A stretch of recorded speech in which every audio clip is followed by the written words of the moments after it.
할렐루야. 우리 좌우에 계신 분들에게 하나님이 당신을 지극히 사랑하십니다. 하나님이 영광이를 지극히 사랑하신다. 하나님이 저와 여러분을 지극히 사랑하고 계심을 믿습니다. 오늘 그 살아계신 하나님의 사랑의 음성을 말씀을 통해서 함께 듣도록 하겠습니다. 오늘 주시는 하나님의 말씀은 민수기 25장입니다. 민수기 25장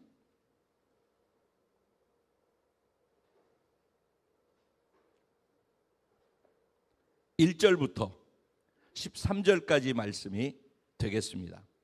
제가 한 절, 여러분 한 절 교독하시고 13절 말씀은 한 마음 한 목소리로 합독하도록 하겠습니다. 제가 1절 먼저 시작합니다. 이스라엘이 시딤에 머물러 있더니 그 백성이 모압 여자들과 음행하기를 시작하니라.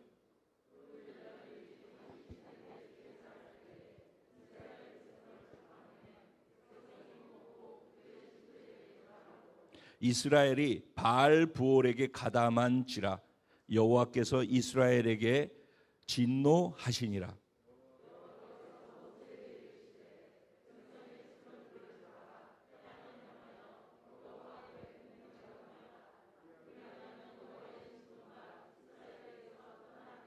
모세가 이스라엘 재판관들에게 이르되 너희는 각각 바알 부올에게 가담한 사람들을 죽이라 하니라.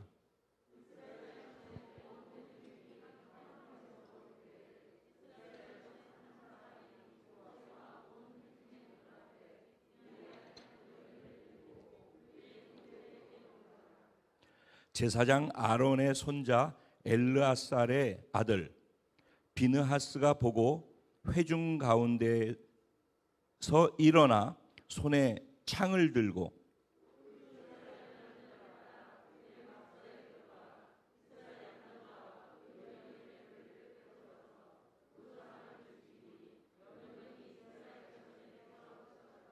그 연병으로 죽은 자가 24,000명이었더라. 제사장 아론의 손자 엘르아살의 아들 비느하스가 내 질투심으로 질투하여 이스라엘 자손 중에서 내 노를 돌이켜서 내 질투심으로 그들을 소멸하지 않게 하였도다.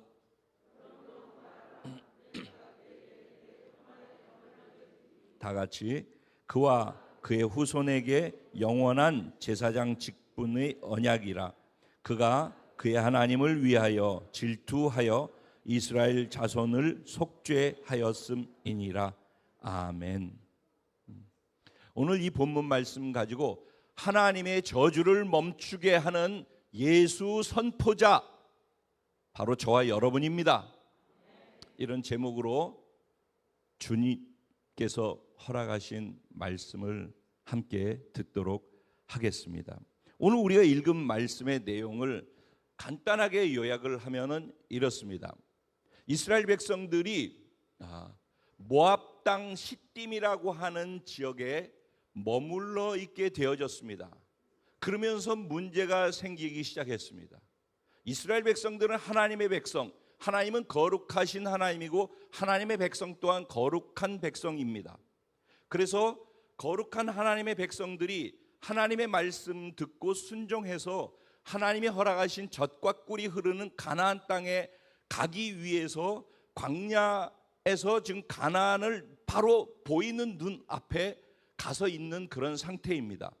그곳 이름이 시딤이라고 얘기했어요. 지난번에 시딤 나무를 가지고 하나님이 임재 언약궤 이런 말씀 했던 거 기억나시죠?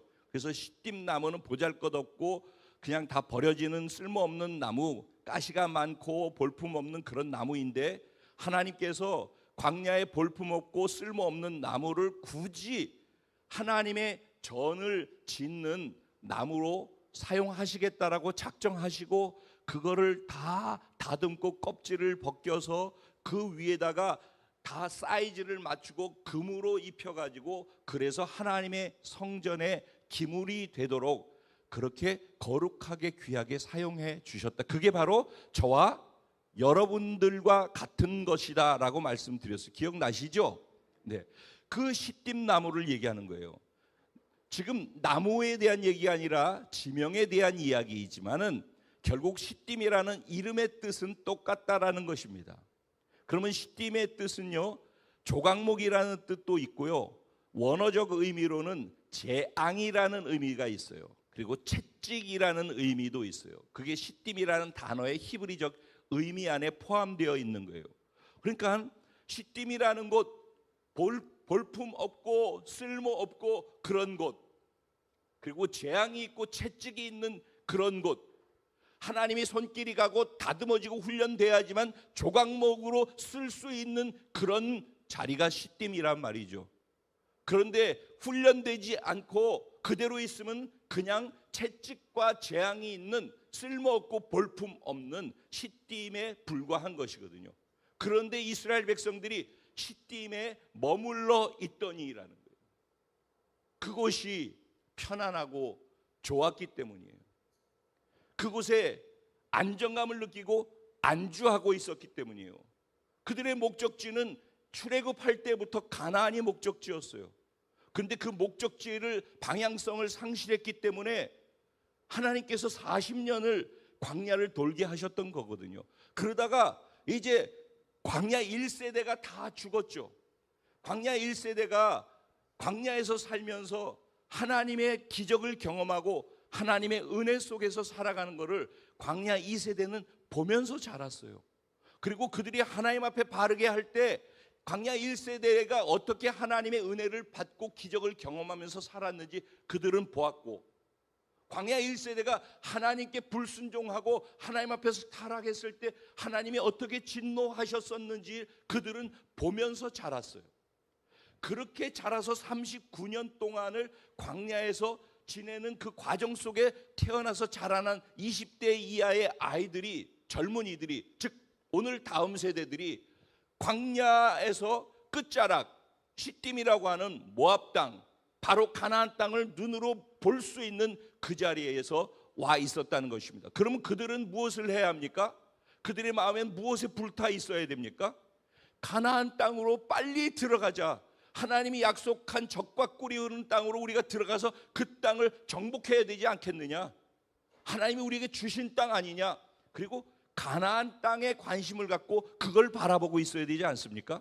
지난주에도 말씀드렸지만은, 그런데 요단 동편에 시온이라고 하는 나라의 왕과 바락이라고 하는 그 나라의 왕이 다 이스라엘과 전쟁을 벌이게 되어졌죠. 이스라엘이 싸우려고 의도했던 것은 아니에요.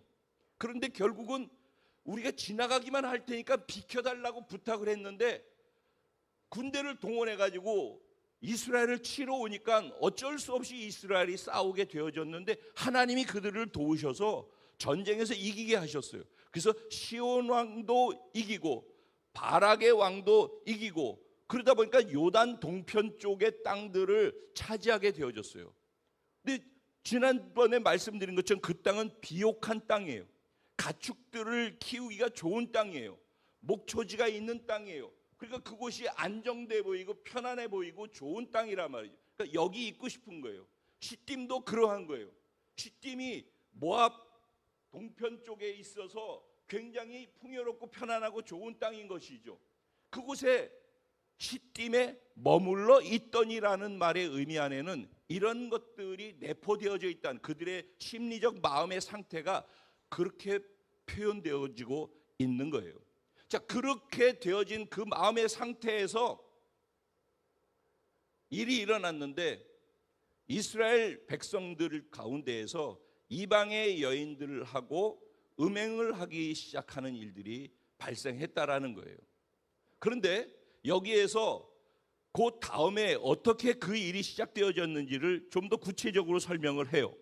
뭐라고 얘기를 하냐면은, 그 여자들이, 즉 미디안 모압의 여인들이 자기 신들, 그러니까 자기네 신들이죠, 신들을 섬기기 위해서 제사할 때 이스라엘 백성들을 초청을 한 거예요. 그러니까 정중하게 예의 바르게 우리 이렇게 모임이 있는데 좀 참석해 줄래 하고 요청을 하니까 그냥 거절하지 못하고 거기 참석을 한 거예요. 근데 거기 갔더니 먹을 것을 잔뜩 차려놨는데 너무 맛있고 풍요로운 잔치상을 만들어 놓은 거죠. 그러니까 그들이 우와, 이 사람들 우리를 선대하고 잘해주네 그래가지고 거기 있는 음식들을 다 먹었어요. 근데 사실은 그들이 자기네 신들에게 절하고, 즉 우상을 섬기고 우상을 섬기고 난 다음에 거기에 있는 음식들을 먹은 거거든요. 그러니까 그 음식을 먹었어요. 그리고 나니까는 성경은 지금 뭐라고 얘기하냐면 그들이 뭐에 가담하게 되었대요? 그 이방 여인들이 섬기고 있는 바알 부호를 그들도 섬기는 것처럼 되어져서 그들이 여인들이 섬기는 것처럼 그들도 가담하게 되어졌다라고 이렇게 하나님은 말씀을 하고 있어요. 바알 부올이라는 것은 무슨 의미냐면은 부올이라고 하는 지역에서 섬기는 바알 씨는 다 알죠. 근데 부올이라는 지역에서 섬기는 바알이라는 의미로 바알 부올이라고 얘기를 하는 거예요. 그럼 바알 씨는 뭐예요? 풍요의 신이에요. 내가 이 땅에서 잘 먹고 잘 입고 잘 살고 풍요롭게 살 수 있도록 만들어 주는 게 누구라고 생각하는 거예요? 바알 신이라고 생각을 하는 거예요. 근데 바알 신에게 제사를 드릴 때는 그들이 바알에게 제사를 드리는 그들의 예배 방식은 오늘날로 굳이 표현하면 성창이죠. 거룩한 창녀들이 예배 그 자리에서 있어서 예식 가운데 성행위를 하게끔 되어 있는 거예요. 그러니 거기에 밥 먹으러 갔다가 그런 문화적인 충격을 받고, 그런데 거기서 미혹과 유혹을 받게 되어지는 것이죠. 그 안에 영적인 타락한 문화를 접하게 되어지면 영적인 파장이 와서 내 영에 영향을 주기 시작하는 거예요. 자, 그렇게 되어졌어요. 그러니까 하나님이 진노하셨다고 그래요. 그래서 뭐라고 말씀하시는가 하면은, 야, 그들 가운데서 두목되어지는 수령 리더들을 잡아가지고 태양을 향해서 야훼 하나님 앞에서 목을 매달아서 죽여버려라.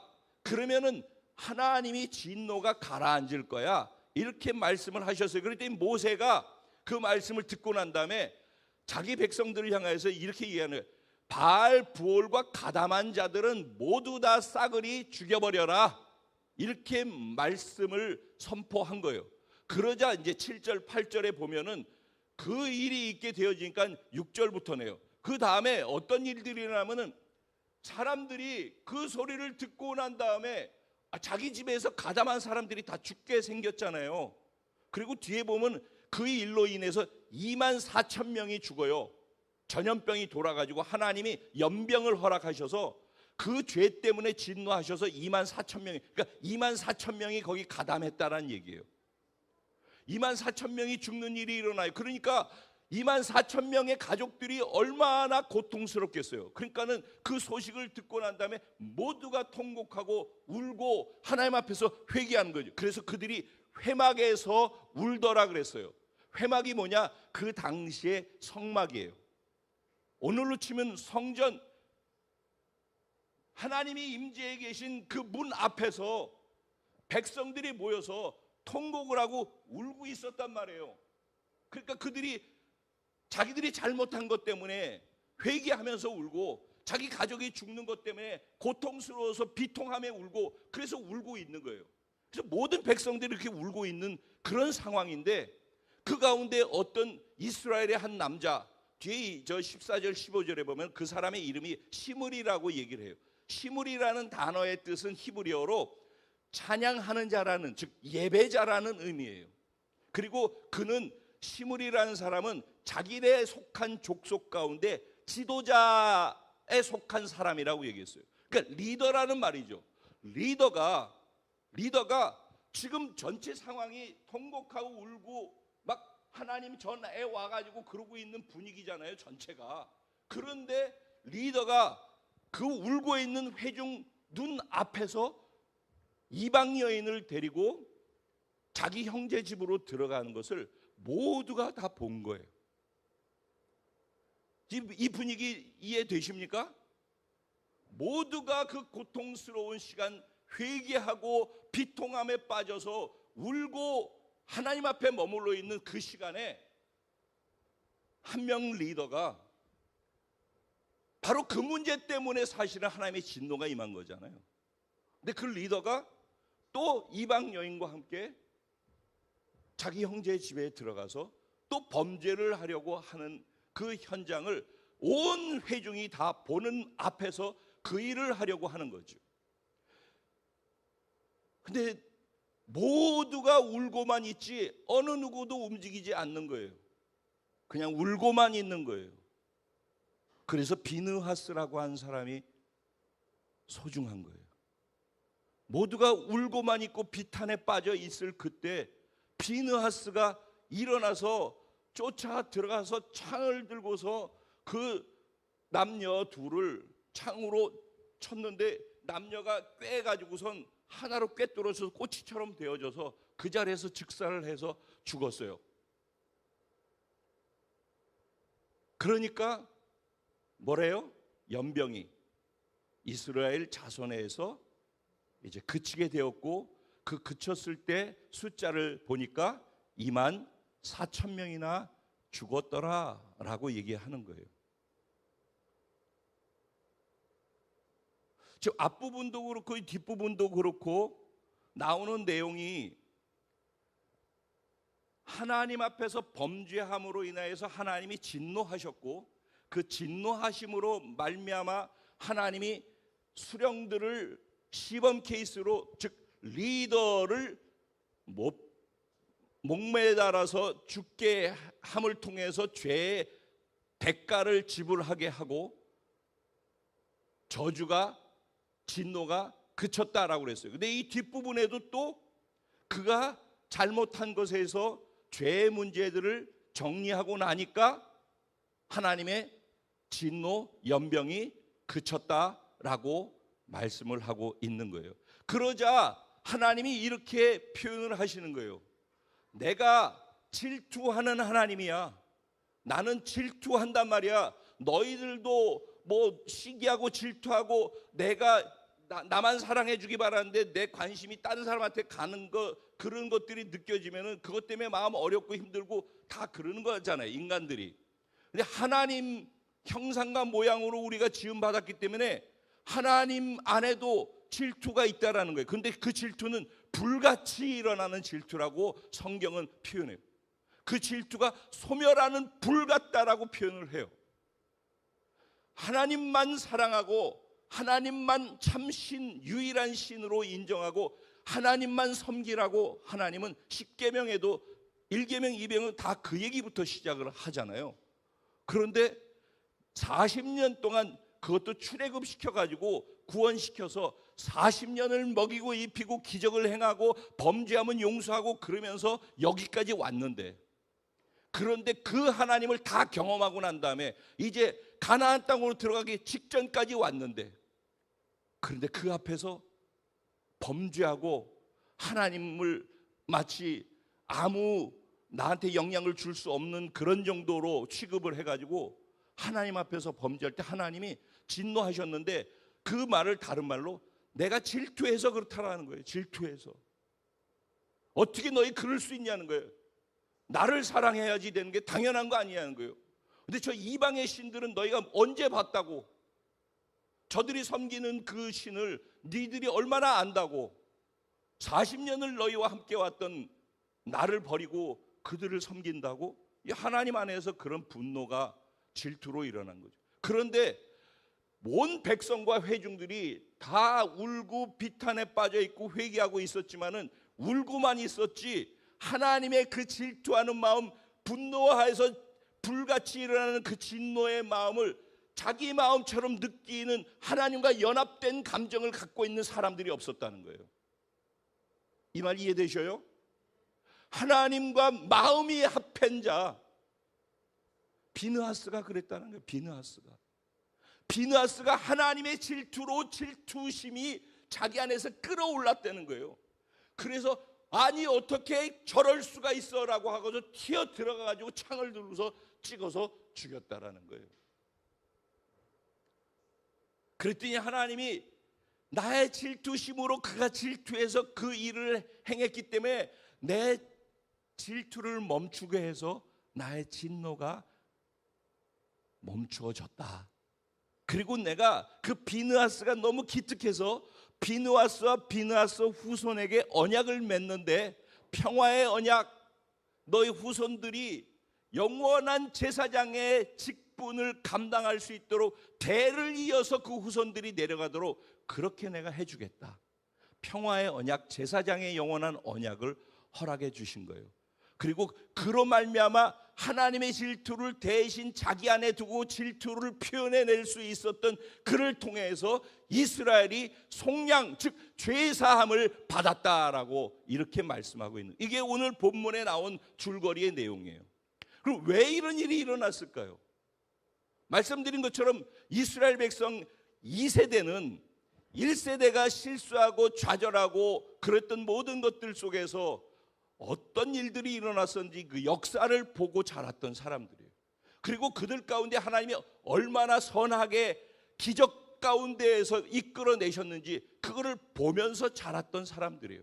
그리고 자기 1세대가 하나님이 말씀하신 대로 정말 한 명도 가나안 땅으로 들어가지 못하고 광야에서 다 죽고 말았다라는 것도 그들이 다 알아요. 왜? 이제 마지막에 40년째 끝나고 가나안으로 들어가기 직전에 일어난 일이기 때문에 그들 가운데는 기존 1세대가 모세, 아론, 그다음에 엘리에셀 그 제사장, 그리고 여호수아 이밖에 없어요. 모세는 들어가지도 못했었고, 그러니까는 여호수아, 갈렙, 그리고 엘리에셀 그 대제사장 요렇게밖에 없어요. 기존 세대 1세대는. 나머지는 다 그 당시 그들이 범죄했을 때 20살 미만에 있었던 사람들이 오늘 지금 여기 있는 거거든요. 그러면 하나님의 말씀대로 됐다라는 걸 그냥 확연히 보고 느끼고 아는 것 아니겠어요? 그런 상황이에요. 그런 상황에 그런 가나안을 목전에 두고 있는 그 자리 시딤에서 그 일이 있었다라는 거예요.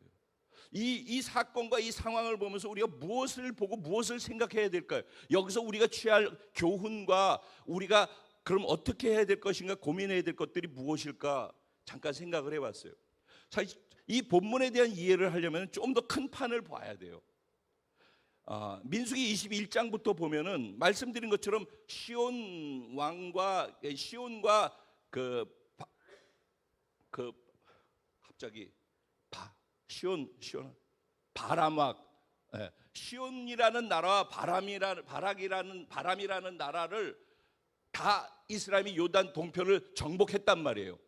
그리고 남아 있는 게 누구냐면 모압이라고 하는 나라예요. 근데 모압이라는 나라의 왕이 이렇게 보니까 아니 이쪽이 다 이스라엘한테 초토화되어진단 말이죠. 근데 자기들이 싸워도 저들하고 싸워서 안 될 것 같다라는 걸 느낀 거예요. 야, 그럼 우리가 만약에 이스라엘하고 붙으면 우리도 또 다 뺏기고 초토화될 터인데 그러면 어떻게 하지? 힘 대 힘으로 싸우면 또 질 것 같다라는 생각이 들었어요. 그러니까 그가 고민하다가 이제 22장부터 보면 고민하다가 생각해낸 게 이스라엘의 거짓 선지자 발람이라고 하는 사람이 있는데 그 발람을 돈을 줘서 매수를 하자. 그래서 그 거짓 선지자가 입으로 이스라엘을 저주하게끔 해서 그 선지자가 저주하는 내용을 하나님이 들으시고 이스라엘이 저주당해서 망하도록 하자. 그래서 아주 못된 괴계를 세우고 발람을 사람들을 자기네 아주 귀족 높은 사람들을 보내가지고 발람을 매수했어요. 그래서 발람이 하루 재우고 그리고 식사 대접을 받으면서 가려고 하다가 하나님이 나타나셔가지고 가면 안 된다라고 해서 못 가게 되어졌어요. 그랬더니 아침에 일어나가지고 나 못 간다. 나는 하나님이 말씀하신 것만 말하는 선지자이기 때문에 나 가서 그런 일 못한다 라고 얘기를 하고 거절했어요. 그랬더니 다시 돌아가가지고 자기 왕한테 또 이런 얘기를 했더니만은 더 높은 사람들을 더 많은 재산을 갖고 가서 이거 이렇게 줄 테니까 다시 와달라고 그래. 그런데 하나님이 그래 그럼 가라 라고 허락을 해 주었어요. 그랬더니 가는데 중간에 하나님이 진노하셨어요. 사실 가라고 한다고 가냐? 이스라엘을 저주하는 일을 향해서 가는 건데 가란다고 가냐? 이런 거죠. 그래서 하나님이 진노하셔가지고 하나님의 여호와의 사자가 그 앞에 불칼을 들고 나타나 있는데 이 사람이 눈이 어두워져, 영적인 눈이 어두워져 있기 때문에 자기를 맡고 있는 그 사자를 보는 눈이 없는 거예요. 근데 누가 봐요? 지가 타고 가는 나귀 새끼는 앞에서 맡고 있는 그 여호와의 사자를 보는 거예요. 동물도 보는데 영적인 눈이 가려워져 있으면은 보이지가 않는 거예요. 하나님으로부터 오는 것들이. 어쨌든 이런 우여곡절 끝에 결국은 가요. 가가지고서 몇 번이나 예언을, 저주하는 예언을 하라는 얘기를 수도 없이 듣는데 정확하게 하면 4번이나 그가 저주함을 요청받았는데 결국 하나님께서 그 입을 열어서 저주하려고 하면은 축복이 나오도록 만들어줬어요. 누가 막은 거죠? 하나님이 막으신 거죠. 하나님이 이스라엘 백성이 저주 가운데 들어가게 될 것을 원하시나요? 원하시지 않죠. 그러니까 이들이 괴계를 짜가지고선 저주에서 이스라엘을 저주 가운데 빠지도록 만들려고 그러는데 하나님은 이스라엘을 축복하기 원하신다니까. 아멘. 하나님은 우리를 축복하기 원하시지 저주 가운데 두는 걸 원치 않으셔요. 왜? 우리를 사랑하시니까. 그러니까 하나님께서 그들이 알지도 못하자 이스라엘 백성들이 이런 상황도 모르고 있는 때라 말이죠. 자기들끼리 그러고 있는 거니까. 그런데 하나님이 개입하셔가지고 저주를 축복으로 바꾸어서 발람 선지자의 입을 통해서 축복이 나가도록 그렇게 하셨어요. 할렐루야. 이런 일이 있는 거예요. 그런데 그리고 난 다음에 일어난 일이 오늘 우리가 읽은 본문의 내용이란 말이에요. 그 본문의 내용은 스토리는 우리가 이해를 했으니까. 자, 그럼 우리가 여기서 생각해 봐야 될 것은 뭐냐면, 더 큰 판은 뭐냐면은, 여러분 신앙생활에 가장 중요한 것은 우리가 구원받았다라는 것이에요. 영원한 생명을 가진 자라는 거예요. 우리가 영적 존재가 됐다는, 영의 생명을 가진, 영원한 생명을 가진 존재가 됐다라는 것이 이게 제일 중요해요. 그게 구원 안에 담겨있는 영생이라는 단어의 중요성이에요. 우리는 그러니까 예수를 선택하고 자기를 부인하고 예수를 쫓을 수 있는 이유는 뭐 때문이에요? 영생이 주께 있으니 우리가 어디로 가오리까? 여러분들 그렇게 동의하십니까? 영생의 말씀이 주께 있으니 우리가 어디로 가오리까? 영생이 우리에게 신앙생활에 가장 중요한 거예요. 그것 말고 그것보다 더 큰 것이 만약에 있는 분들이 있다면은 그러면 궤도 수정을 해야 돼요. 영생보다 중요한 건 없어요. 신앙인들에게 있어서. 그럼 영생에다 초점을 두고 영생의 가치에다가 사이클을 맞추고 모든 생활의 패턴과 모든 것들을 영생에다가 맞추고 살아가야 하는 거예요. 그래서 영생에 죽고 난 다음에 우리는 장례식장 가가지고 죽은 것 때문에 두려워할 필요 없고 슬퍼할 필요 없다라는 말씀을 할 수 있는 이유가 이것 때문 아니겠습니까? 자, 그래서 가는 곳이 어디예요? 영원한 하나님의 나라, 즉 우리가 상징적으로 얘기하는 가나안으로 들어가는 거예요. 그렇죠? 그래서 요단강을 건너서 가나안으로 간다라고 얘기를 하는 거예요. 그럼 죽은 다음에 일어나는 일이에요. 그게 죽은 다음에 가는 하나님의 나라, 미래의 하나님 나라의 천국의 개념이에요. 그런데 이 땅에서 현재 경험하는 하나님의 나라가 있다고요. 사단은 말이에요, 우리가 구원받아서 영이신 하나님의 영의 생명이 영생을 받아서 우리가 영적 존재가 됐다고 그러잖아요. 이게 이론이 아니라 실제라고. 그러니까 우리는 영적 존재이고요, 영의 세계 안으로 우리가 들어와서 영을 감지하고 살 수 있도록 되어져 있는 존재들이에요.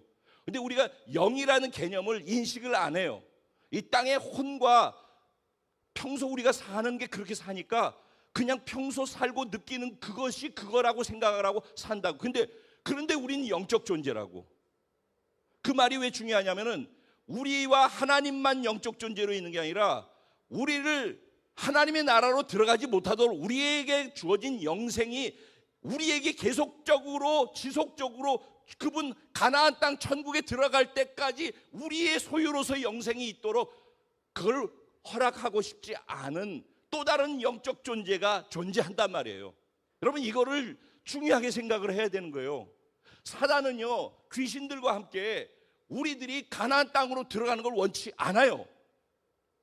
가나안 땅에서 멀어져서 광야를 돌아다닐 때도 그가 원치 않는 거지만은, 더더군다나 이제 마지막 끝자락 여기서 이 강만 딱 건너면은 가나안 땅에 되어지는, 가나안을 눈앞에 두고 있는 그 순간은요, 사단이 더 긴장하는 순간이에요. 이제 요것만 넘으면 끝나니까. 그러겠죠? 그러니까 요 가나안 땅을 눈앞에 바라보고 있는 그들에게 집요하게 공격을 해서 가나안에 들어가지 못하도록 만드는 것이 사단이 우리에게 주는 영적 공격이란 말이에요. 근데 그 공격을 누가 받기가 제일 쉬운가 하면, 편안함 속에 길들여져서 이 세상에 안주하려고 하는 사람들이 타겟이 제일 많이 되는 거예요. 지난주 말씀에 기도원 300용사, 그들은 물 마실 때 무릎 꿇고 엎드려서 막 벌컥벌컥 마시는 사람 다 뺐잖아요. 9,700명. 사주 경계하면서 적 진지를 바라보면서 언제 적이 올지 모르니까 그렇게 긴장하면서 훈련되어진 사람들을 하나님이 숫자가 적더라도 그들을 뽑으시지 않습니까? 마찬가지로 시딤에 와서 가나안을 바라보고 있으면 여기서 우리가 긴장하면서 살아야 되는 그런 위치, 그런 장소에 와 있는 거예요, 지금. 근데 이스라엘 2세대가 뭐가 문제였냐면은, 그런 장소에 와 있는데, 아유, 우리 뭐 이제 눈앞에 바로 가나안이 있는데 우리 가는 건 당연한 거야. 야, 여기까지 왔는데 이제 따놓은 당상 아니야, 이거는.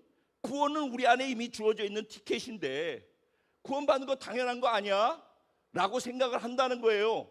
그래가지고 구원은 소홀히 하고 영생은 중요하지 않고, 왜? 따놓은 거니까 중요하지 않고, 이 땅의 세상 사람들, 모압 여인들, 아니면 모압의 풍요로운 목초지가 내가 편안하게 쉴 수 있는 것처럼 느껴진다고요.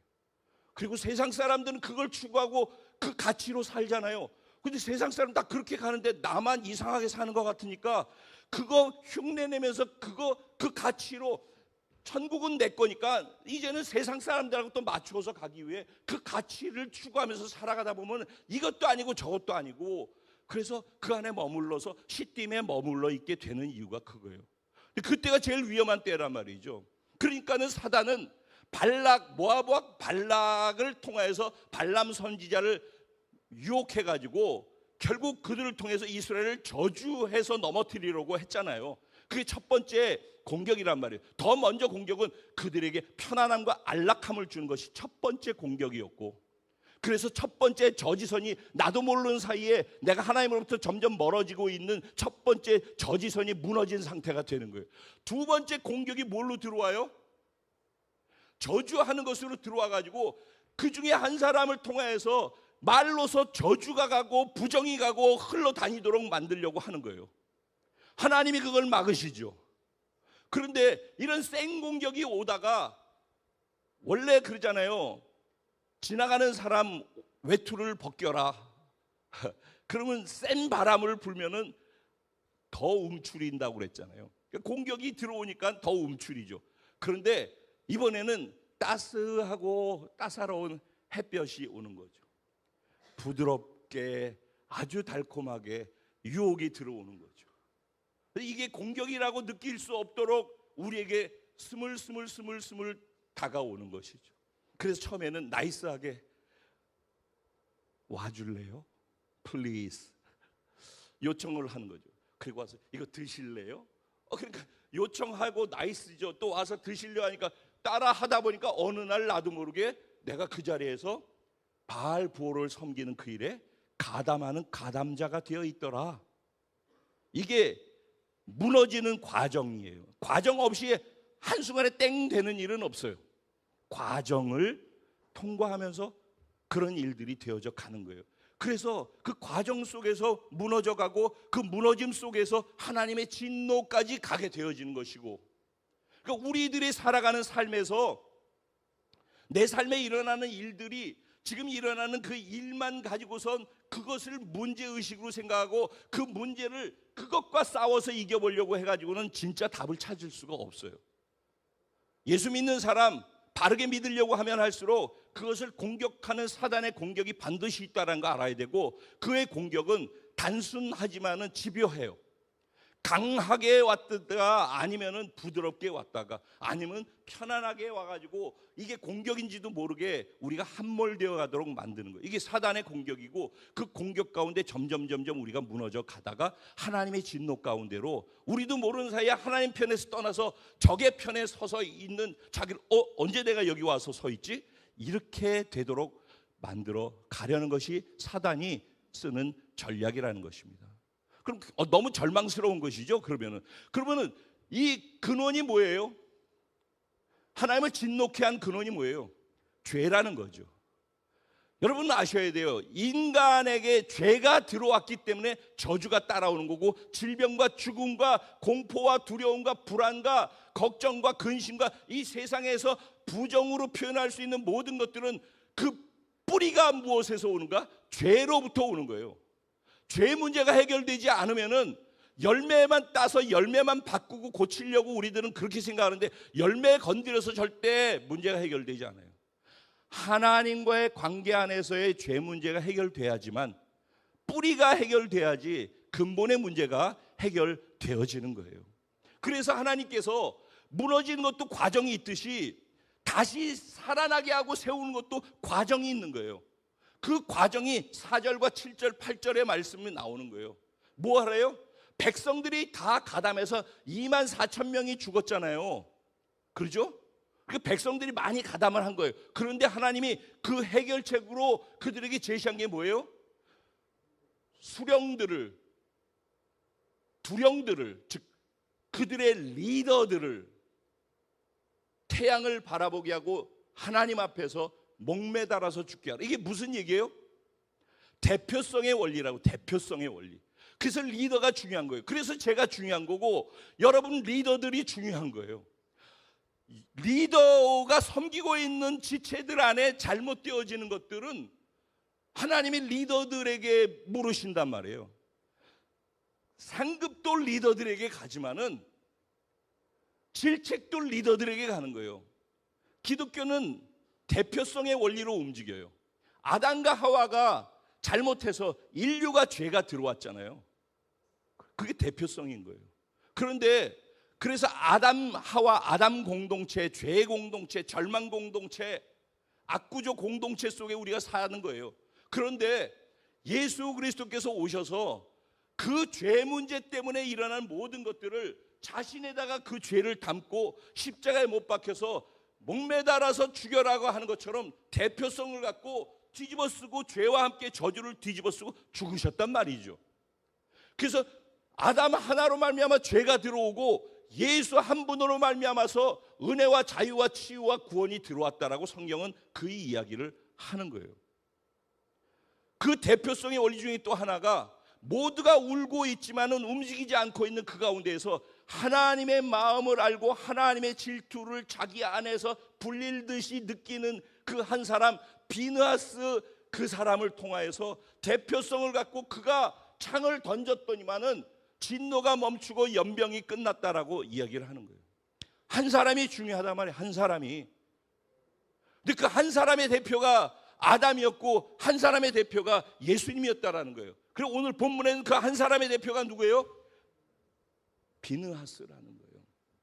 그래서 이 비느하스는 예수님을 상징하고 예표하는 거다라고 이야기를 해요. 비느하스가 창을 던졌어요. 어디에다 던졌어요? 진노의 근원에. 모든 질병과 저주와 고통과 눈물과 탄식의 근원에다가 창을 던진 거예요.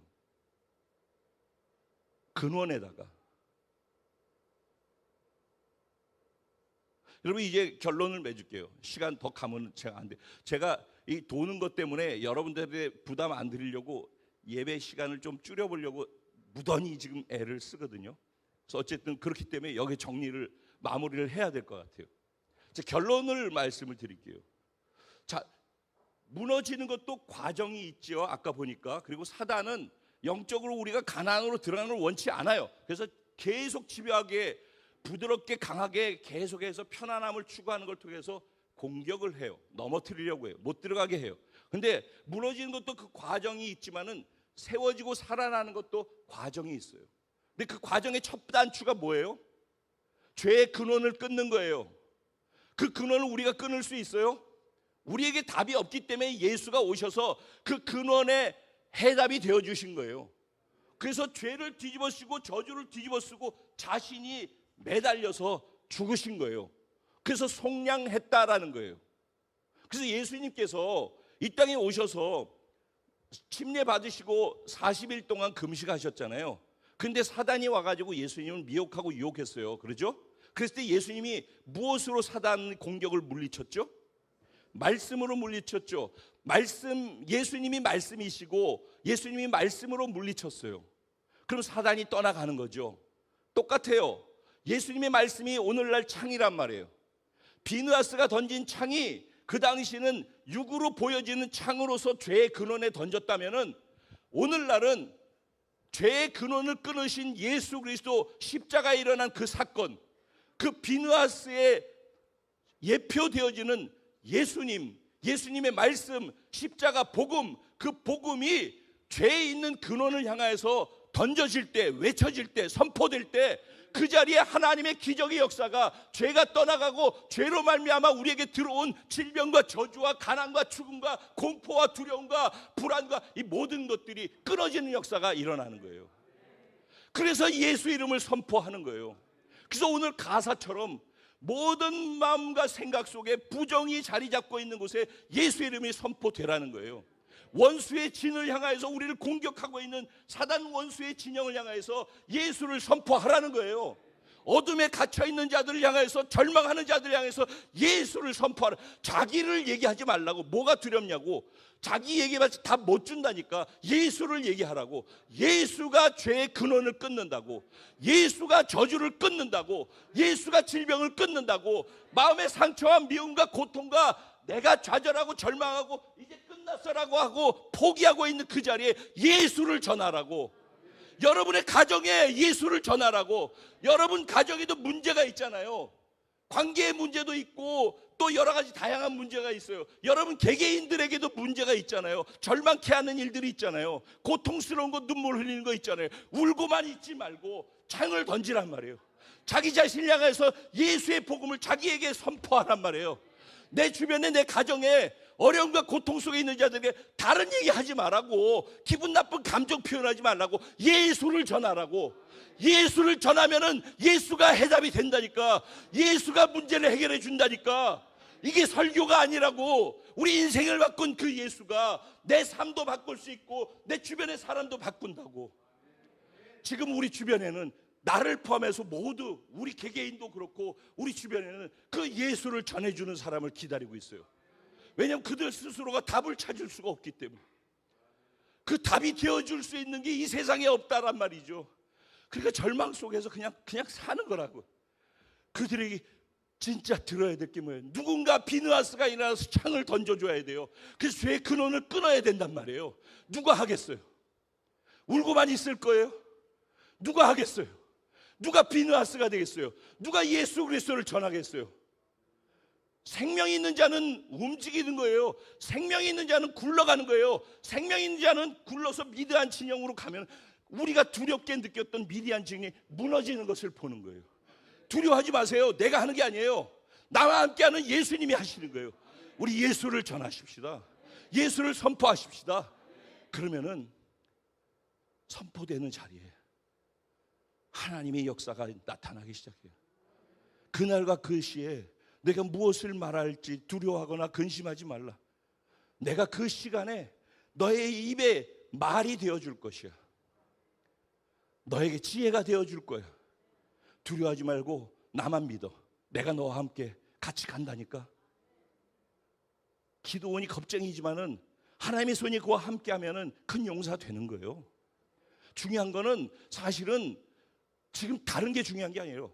하나님이 나와 함께 하신다라는 것이 제일 크게 중요하게 느껴지는가? 여러분의 두려움을 없앨 수 있는 게 뭐예요? 전능하신 하나님이 나와 함께 하신다라는 게 믿어지면은 어떤 것도 두렵지 않은 거예요. 거칠 것이 없는 거죠. 그분이 나와 함께 하신다. 전 그 하나님을 신뢰합니다.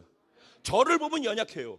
저를 보면 어떻게 할 수 있을까? 두려움이 막 들어와요. 그런데 저와 함께 하신 하나님, 지금까지 오늘 이 시간까지 저의 목회와 저의 인생길을 함께 동행하시며 걸어주신 그 하나님 보면은 저는 할 수 있어요. 그래서 복음을 외치고 예수를 외치는 거예요. 예수 외치는 것 말고선 답이 없기 때문에.